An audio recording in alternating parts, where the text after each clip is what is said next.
افغانستان میں ہونے والے، کابل میں ہونے والے اس خودکش دھماکے نے مجھے اندر سے ہلا کے رکھ دیا، جھنجھوڑ کے رکھ دیا کہ کس طریقے سے ٹیکنیکلی لحاظ سے امت مسلمہ کو اس پر سوچنا چاہیے۔ بڑی دکھ اور بڑی ندامت کی بات ہے جس طریقے سے وہاں پر ایک عالم کا قتل کیا گیا، شہید کیا گیا ان کو، بڑے افسوس کی بات ہے۔ اللہ ان کو غریق رحمت کرے، ان کے مرتبے اللہ بلند کرے۔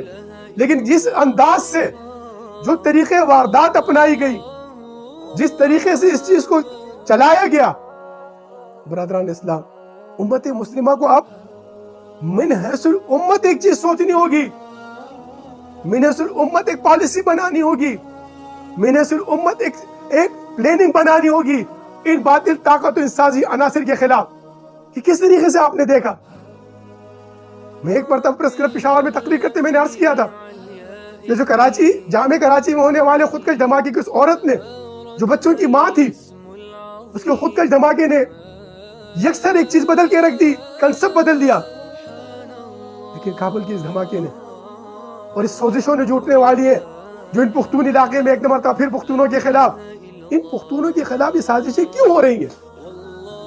برادران اسلام ذرا قابل غور بات ہے، سوچئے۔